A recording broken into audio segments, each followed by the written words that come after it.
Hello, नमस्कार. मी basic पंचांग कसे बघतात ते सांगणार आहे.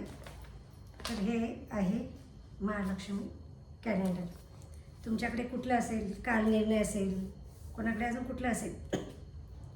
तर मला कोणीतरी विचारलं होतं की पंचांग कसं बघतात, म्हणजे आज कुठलं नक्षत्र आहे किंवा आज कुठली तिथी आहे, हे कसं समजतं. ते सगळे यामध्येच असतं. त्यासाठी आपले बघतात नेहमीचे पंचांग बघणारे, तसं पंचांगाची गरज आहे असं काही नाही. बेसिकसाठी हेच पंचांग ठीक आहे, म्हणजे सॉरी हेच कॅलेंडर योग्य आहे. तर का, तर बघा, प्रत्येकाच्या घरात जे कॅलेंडर आहे, काल किंवा महालक्ष्मी असेल, इथे मागे बघू शकता पंचांग असतं. आता पंचांग म्हणजे काय, 5 अंग: वार, तिथी, नक्षत्र, योग आणि करण असे मिळून बनतात पंचांगाचे 5 अंग. ते मिळून बनतं पंचांग. तर बघा, यातच सगळं काही असतं. इथे बघा मे महिना, इथे लिहिलं आहे मे महिना, बाजूला लिहिलं आहे वर्ष 2026. त्याच्या बाजूला आपल्या मराठी महिन्याची नावं लिहिताना वैशाख अधिक ज्येष्ठ अशी 2 महिन्यांची नावं लिहिली. तर असं का, कारण आपलं जे सुरू होतं आहे, महिना जो सुरू होतो हा अमावस्येपासून होतो, आणि अमावस्या या महिन्यात कधी होती, 16 तारखेला होती. म्हणून 17 पासून लागला तो ज्येष्ठ, आणि तो अधिक ज्येष्ठ आहे. म्हणून या महिन्यांचा इथे उल्लेख वैशाख अधिक ज्येष्ठ असं केलेला आहे. आता इकडे बघा, हे शालिवांशक आहे म्हणून ते लिहिलेलं आहे. त्याच्या बाजूला आत्ता कोणता ऋतू आहे ते सुद्धा इथे लिहिलेलं आहे. म्हणजे तुम्हाला अरे आज आत्ता कुठला ऋतू बघायचा असेल तर तो इथे ग्रीष्म ऋतू. तर बघा, इथे अगोदर असते आपली इंग्लिश महिन्याप्रमाणे तारीख, त्याच्या बाजूला वार, आणि त्याच्या बाजूला आहे तिथी. ती तिथी कधी सुरू होते, कधी संपते ते लिहिलेलं आहे. त्याच्यानंतर आहे नक्षत्र. नक्षत्र कधी सुरू होतं, कधी संपतं ते लिहिलं आहे. आता तिथी किती आहे, 30 तिथी आहे.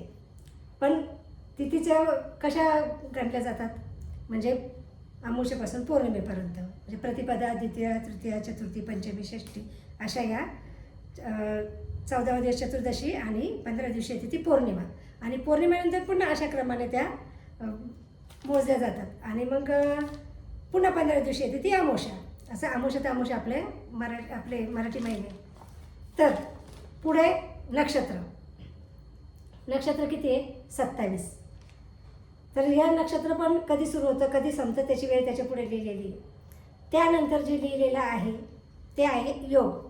आता कोणत्या योगावर जन्माला आला असं कोणते सहज म्हणतात ना ते, किंवा आपल्या पत्रिकेत कोणते योग आहे, शुभ योग, आयुष्मान योग, सौभाग्य योग, कोणते योग आहे ते इथे लिहिलेलं आहे. त्यानंतर करण. आता एका तिथीमध्ये 2 करण येतात. आता त्याचे पण 2 प्रकार आहेत, चल आणि स्थिर वगैरे असे, अजूनही असतील कदाचित. तर हे तर नक्षत्रमध्ये तुम्हाला सर्वांना तर एक नक्षत्र नक्कीच माहीत असेल, पुष्य नक्षत्र. आत्ताच होऊन गेला गुरुपुष्पामृत योग. तर गुरुवारी पुष्य नक्षत्र होतं म्हणून गुरुपुष्पामृत योग होऊन गेला. तर आता हे जे तिथी आहे, ही तिथीविषयी थोडं मी आधी बोलणार आहे. तर सूर्योदयाला जी तिथी असते ती त्या दिवसाची तिथी असते. तर आता बघा, आज आहे 26 तारीख. तर ही 26 तारखेच्या इथे लिहिलेलं आहे बघा, पुढे 11 असं लिहिलं आहे, म्हणजे शुक्ल पक्षातली एकादशी. 11 म्हणजे एकादशी. ही कोणती आहे, शुक्ल पक्षातली, म्हणून पुढे 11, आणि त्याच्या पुढे लिहिलं आहे हस्ता, म्हणजे हे हस्त नक्षत्र आहे. आजच्या दिवसाचं जे नक्षत्र आहे. उद्या बघा, उद्याच्या ह्याच्यात लिहिलं आहे चित्रा नक्षत्र, म्हणजे त्यानंतरचं नक्षत्र. तर आजचं नक्षत्र हस्त नक्षत्र आहे. तर हे आपल्याला इथेच समजतं. तर आता 2 पक्ष आहे, शुक्ल पक्ष आणि कृष्ण पक्ष. पौर्णिमेचा अमावस्या असतो कृष्ण पक्ष, अमावस्या तर पौर्णिमा असतं शुक्ल पक्ष. म्हणून आत्ता अमावस्यानंतर आलेलं आहे, म्हणून हा शुक्ल पक्षातली एकादशी. आता तिथीमध्ये सूर्योदयाला जी तिथी असते ती त्या दिवसाची तिथी असते. आता कधी कधी या तिथीमध्ये वृद्धी होते किंवा क्षय होतो. तर वृद्धी होते म्हणजे काय होतं, म्हणजे आता 2 तिथी येतात. आता बघा, आज पण 11 लिहिलं आहे, म्हणजे शुक्ल पक्ष 11. परत उद्या पण तेच लिहिलं आहे, म्हणजे 2 दिवस एक तिथी आहे. म्हणजे असं का, म्हणजे आज सूर्योदय झाला त्यावेळेस एकादशी ही तिथी होती, उद्या पण सूर्योदय होईल तेव्हा एकादशी ही तिथी आहे, म्हणून 2 दिवस एकादशी. आता हे इथं काय झालं, इथे तिथीमध्ये वृद्धी झाली. आता कधी कधी काय होतं, तिथीमध्ये क्षय होतो. म्हणजे बघा इथेच आपल्याला एकाच ठिकाणी 2 तिथी दाखवल्या जातात. तर असं कधी घडलं ह्या महिन्यात, तर ह्या महिन्यामध्ये बघा 15 तारखेला एकाच याच्यात 2 तिथी लिहिल्या आहे. म्हणजे त्रयोदशी आणि चतुर्दशी एकाच दिवशी लिहिलेली आहे. बघा इथे तुम्ही बघू शकता 15 तारखेला. तर असं का, तर आता इथं काय झालं आहे, यातली एक कुठली तरी तिथी हिचा क्षय झाला आहे. म्हणजे काय झालं, ती सूर्योदयानंतर काही तासांनी सुरू झाली आणि दुसऱ्या दिवशीच्या सूर्योदयाआधी संपली. म्हणजे इथे काय झाला, तिथीचा क्षय झाला. तर असं ज्यावेळेस होतं कधी कधी, मग ती तिथी खूप लवकर संपून जाते, काही तासातच संपून जाते. तर मग ती तिथी गणली जात नाही. मग त्यावेळेस काय होतं, पौर्णिमा एक दिवस आधी येते अमावस्यानंतर, म्हणजे 15 दिवशी येण्याआधी ऐवजी 14 दिवशी येते. किंवा कधी कधी वृद्धी होते, म्हणजे ती वाढते, म्हणजे पुढं जाते. मग असं होतं, म्हणजे तिथी क्षय आणि वृद्धी हे दोन्ही होतं.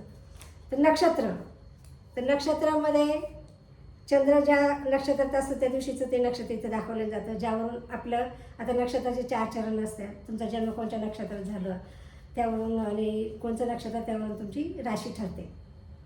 योग कर्म हे सगळ्याचा विचार हा याच्यामध्ये केला जातो जेव्हा तुमची पत्रिका काढली जाते. काही काही ढोबळ म्हणाले माझं पण 20 तारीख आहे, त्याची पण 30 तारीख आहे, मग असं आमचं भविष्य वेगळं का. तर ह्या खूप साऱ्या बारीक सारीक गोष्टी असतात. मी काही ज्योतिषी नाही आहे, मला फक्त बेसिक पंचांग माहिती आहे. मला असंच कोणीतरी विचारलं की म्हणून मी आज हा व्हिडिओ बनवला आहे. नक्कीच याच्यामध्ये तज्ज्ञ लोक असतील, तर काही चुका झाल्या असेल त्यांनी मला माफ करावं. तर हे आहे आपलं बेसिक कॅलेंडर. आता मी पुढचा जो व्हिडिओ बनवणार आहे, तर आपले 27 नक्षत्र आणि त्या नक्षत्रांच्या देवता किंवा ते नक्षत्रचे चरण किंवा नक्षत्राचं अजून काही नक्षत्राविषयी माहिती मी देणार आहे. त्यानंतर योग आहे जे आपले 27 त्याच्याविषयी लिहिणार आहे. आता मला जाता एक सांगायचं आहे, तर 27 नक्षत्र आहे, त्यातले 9 नक्षत्र हे पावसांचे असतात. तर भेटूया पुढच्या व्हिडिओमध्ये. हा व्हिडिओ नक्की कसा झाला सांगा, काही चुकलं असेल माफ करा, कारण माझं नवीन चॅनल आहे. पण आवडलं तर नक्की लाईक करा. थँक्यू.